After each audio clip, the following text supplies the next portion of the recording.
എന്തുകൊണ്ടാണ് ഈ പോലീസുകാർ നമ്മളോട് ഇങ്ങനെ പെരുമാറുന്നത് എന്ന് നമുക്ക് മനസ്സിലാവുന്നില്ല. എന്തായാലും ഇപ്പൊ ഇതിൽ ഏറ്റവും കൂടുതൽ ബുദ്ധിമുട്ട് അനുഭവപ്പെടുന്നത് നമ്മുടെ യാത്രക്കാർക്കാണ്. യാത്രക്കാരെന്ന് പറഞ്ഞു കഴിഞ്ഞാല് നമ്മുടെ ഈ വണ്ടിയിലെ ജീവനക്കാര് യാത്രക്കാരെന്ന് പറഞ്ഞു കഴിഞ്ഞാല് ശരിക്ക് ഒരു കുടുംബം പോലെയാണ്. അതിന്റേതായിട്ടുള്ള ഒരുപാട് വീഡിയോസ് വേണമെന്നുണ്ടെങ്കിൽ ഞാൻ നിങ്ങൾക്ക് തന്നെ അയച്ചുതരാം. ഈ വണ്ടിക്കകത്ത് ക്രിസ്മസ് കേക്കിന്റെ മുറിക്കുന്നതും അതുപോലെ തന്നെ ക്രിസ്മസ് ഫ്രണ്ടിനെ തിരഞ്ഞെടുക്കുന്നതും നമുക്ക് ഈ വണ്ടിക്ക് ഏറ്റവും കൂടുതൽ സപ്പോർട്ട് ചെയ്യുന്നതും നമ്മുടെ യാത്രക്കാരാണ്.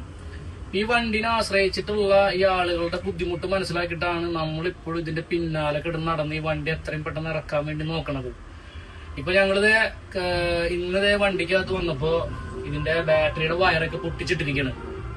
മനസ്സിലായോ? വണ്ടിയുടെ ബാറ്ററി വയറ് പൊട്ടിച്ചിട്ടിട്ടുണ്ട്. പിന്നെ അതുപോലെ തന്നെ ബാക്കിലെ ഡോറും കാര്യങ്ങളൊക്കെ തുറന്നു കിടക്കാണ്.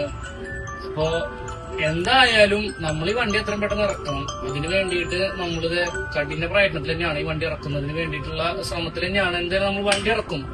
നിയമ പോരാട്ടങ്ങൾക്കൊടുവിൽ ഈ വണ്ടി ഇറങ്ങിയിരിക്കും. ഈ പേരിന്റെ ആ മഹത്വം നമ്മുടെ ഇവിടത്തെ ഈ വണ്ടി ഇറങ്ങാതിരിക്കാൻ വേണ്ടി കളിക്കുന്നവരുടെ മുന്നിൽ കൂടെ തന്നെ നമ്മൾ ഈ വാഹനം ഓടിച്ചിരിക്കും. അതിനകത്ത് ഒരു മാറ്റമില്ല. ഇനി ആരെങ്കിലും എന്തെങ്കിലും ചെയ്യാനുണ്ടെങ്കിൽ ഇപ്പൊ ചെയ്തോണം.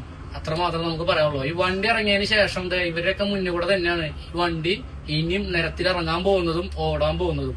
അതിനകത്ത് ഒരു മാറ്റവും ഇല്ല. ആര് കളിച്ചാലും ശരി, അനൂപ് ചന്ദ്രൻ എന്നുള്ള വാഹനം അടുത്ത് തന്നെ ഇറങ്ങിയിരിക്കും. അതിനൊരു മാറ്റവും ഇല്ല.